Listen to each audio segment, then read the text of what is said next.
Hello students, welcome to Khandelwal Maths Academy. I am your host Vishwesh Khandelwal. In today's video, we'll be continuing with part 2 of practice set 4.1 of lesson 4 ratio and proportion of standard 9 algebra. Okay? अब पहले part में हम question number 1, question number 2, question number 3 और question number 5 देख चुके हैं. Question number 4 रह गया था जो इस पार्ट में हमें देखना है. ओके और बाकी के क्वेश्चंस देखेंगे. So now coming to the question number 4.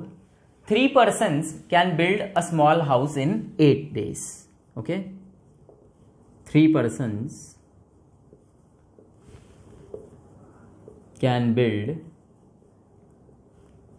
a small house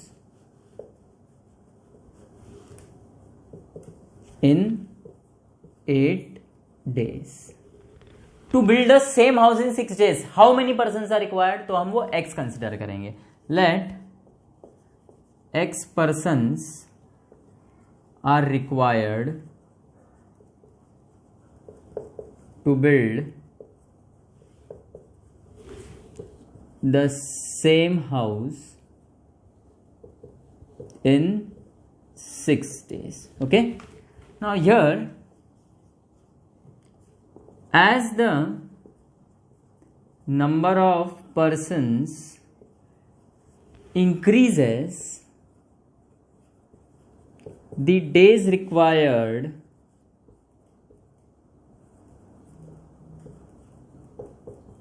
to build the house decreases. अब देखो ये तो कॉमन सेंस है कि यदि हमने नंबर ऑफ पर्सन्स बढ़ा दिए काम करने वाले तो पूरा घर बनाने के लिए जितने नंबर ऑफ डेज लगने वाले हैं वो कम हो जाएंगे. ओके और यदि हमने नंबर ऑफ पर्सन्स कम कर दिए तो नंबर ऑफ डेज जो है घर बनाने के लिए वो ज्यादा हो जाएंगे. Okay so here as one quantity increases other decreases and if the first quantity decreases the second increases. Therefore it is an inverse proportion.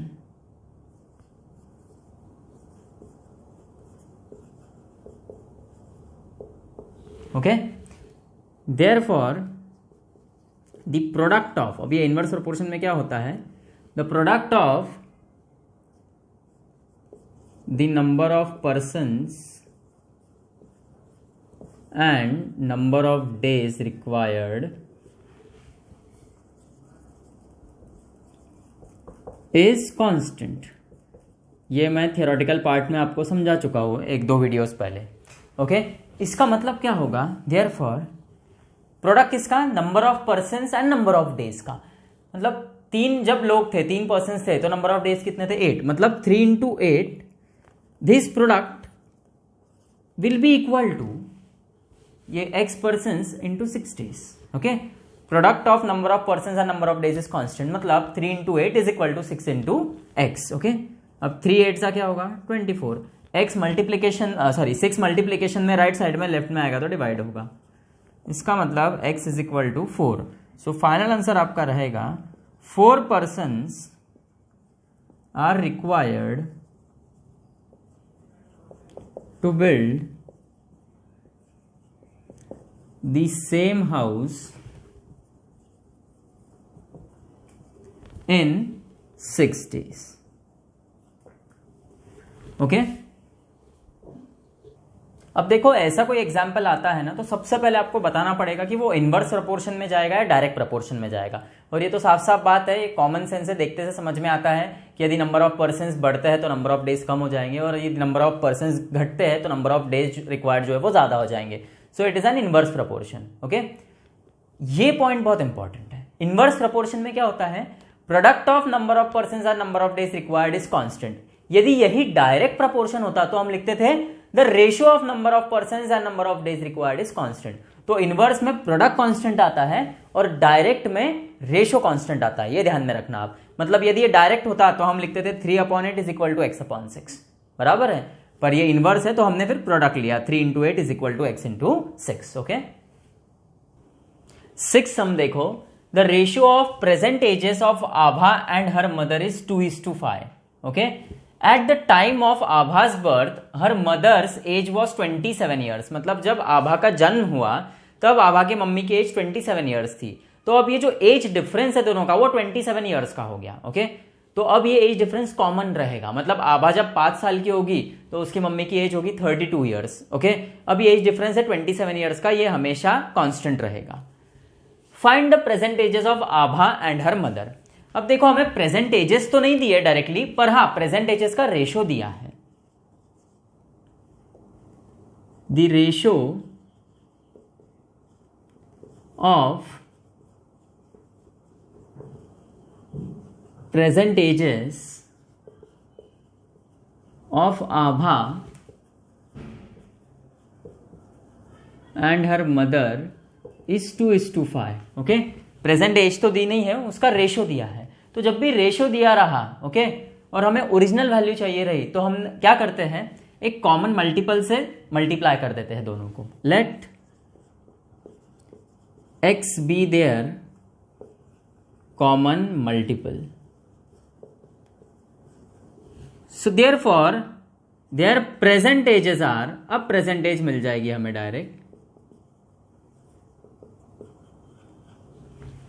आभास present as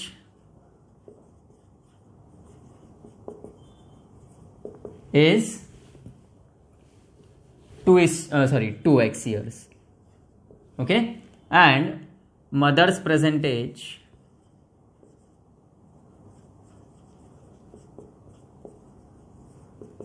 is 5x years। Okay, हमें एग्जैक्ट प्रेजेंट एज तो नहीं मिली है, हाँ, पर आभा की present as है 2x years और मदर की प्रेजेंट एज है 5x years। अब और क्या बोला इन्होंने, at the time of Abha's birth her mother's age was 27 years. और मैं आपको समझा चुका हूं कि अब ये जो एज गैप है दोनों का वो है 27 ईयर्स और ये कांस्टेंट रहेगा, मतलब ये प्रेजेंट में भी कांस्टेंट रहेगा, मतलब प्रेजेंट एजेस में भी कितना गैप होगा, 27 ईयर्स का। So therefore 5x minus 2x, मतलब मदर की जो आज की प्रेजेंट एज है 5x और आभा की प्रेजेंट एज 2x है, उनका डिफरेंस भी 27 ही रहेगा। And 5x minus 2x is 3x is equal to 27। 3x के साथ मल्टीप्लीकेशन में लेफ्ट में राइट में जाएगा तो डिवाइड हो जाएगा। सो x इज 9, ये तो हमें x मिला। ओके, मतलब Abha's present as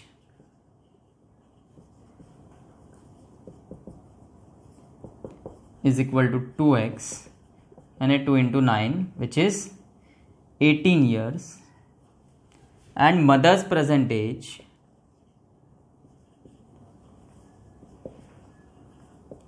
is 5x यानी 5 into 9 45 years।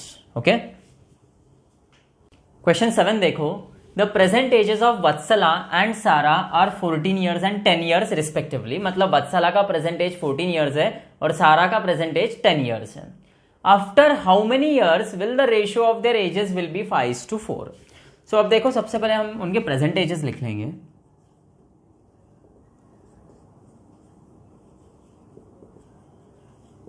Present ages of Vatsala and Sara are 14 years and 10 years respectively. अब क्या पता करना है कि कितने सालों बाद उनके एजेस का रेशियो होगा 5:4। सो हम लेंगे let after x years the ratio of their ages become 5:4।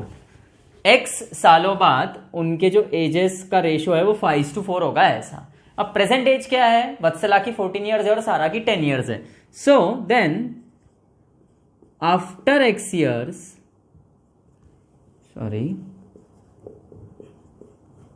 after x years Vatsala's age will be 14 plus x years, okay, and Sarah's age will be 10 plus x years, okay। देखो अब जैसे अगर आपकी present as है suppose 20 years तो 5 साल बाद आपकी एज क्या होगी 20 plus 5, तो वैसे ही वत्सला की प्रेजेंट एज 14 ईयर्स थी, तो x साल बाद वत्सला की एज कितनी होगी 14 प्लस x ईयर्स, और प्रेजेंट एज सारा की 10 ईयर्स है, तो x ईयर्स के बाद उसकी एज कितनी होगी 10 प्लस x ईयर्स। तो कंडीशन ये है कि भैया आफ्टर x ईयर्स हम बोल चुके हैं कि उनके एजेस का रेशियो आएगा 5:4, मतलब 14 plus x upon 10 plus x is 5/4। अब ये 4 डिवीजन में है, राइट साइड में, लेफ्ट में आएगा तो मल्टीप्लाई होगा न्यूमरेटर से, सॉरी 4 इंटू 14 प्लस एक्स, और ये 10 प्लस एक्स डिनोमिनेटर में है लेफ्ट में, राइट में आएगा तो न्यूमरेटर से मल्टीप्लाई हो जाएगा। 14 4 is 56 plus 4x, 5 10 is 50 plus 5x। अब देखो क्या करना है, 56 जैसा कि वैसा रखो, सॉरी ये इक्वल टू आएगा, प्लस 50 है राइट में, लेफ्ट में आएगा तो माइनस 50 होगा, और ये 5x जो है राइट में जैसा कि वैसे ही रखो, हाँ वो कोई साइन चेंज मत कर देना उसकी। अब ये जो 4x है लेफ्ट में, ये राइट में जाएगा तो माइनस 4x होगा। So 56 minus 5 is 6, 5x minus 4x is x, that is x equal to 6। इसका मतलब फाइनल आंसर क्या आएगा आपका कि भाई after 6 years the ratio of ages of वत्सला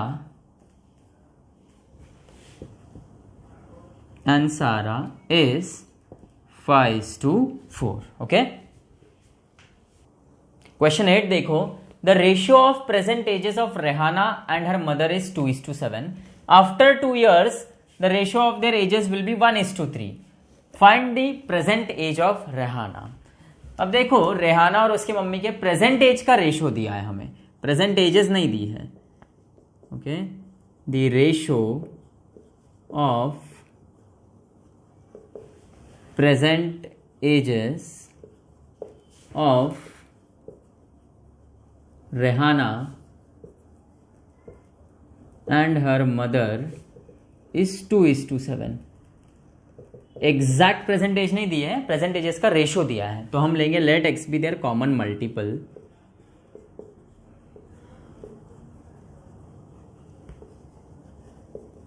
सो अब हम बोल सकते हैं कि therefore present age of Rehana and her mother is 2x years and 7x years respectively। ये इनके प्रेजेंट एज है। ओके, और क्या बोला है आफ्टर 2 years। सो देखो आफ्टर 2 years रेहानाज एज क्या हो जाएगा, उसकी प्रेजेंट एज में +2 करना पड़ेगा, और प्रेजेंट एज क्या है रेहाना की 2x, so it will be 2x plus 2 years। और मदर्स प्रेजेंट एज क्या होगा, देखो sorry mother's age after 2 years क्या होगा, प्रेजेंट एज में 2 ऐड करना होगा, 7x प्लस 2 years। और कंडीशन ये है कि after 2 years ratio of their edges, मतलब इनका रेशियो आएगा 1:3। So by given condition,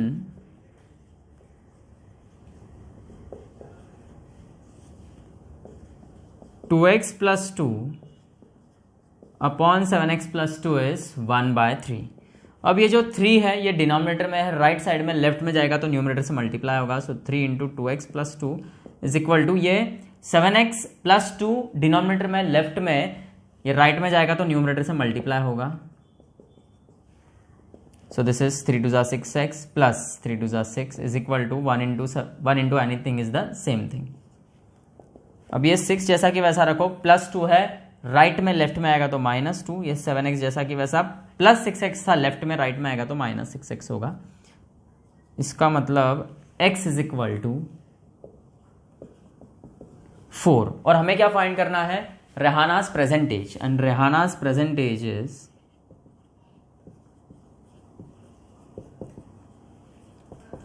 Rehana's present age is 2x years यानी 2 into 4 यानी 8 years. ओके.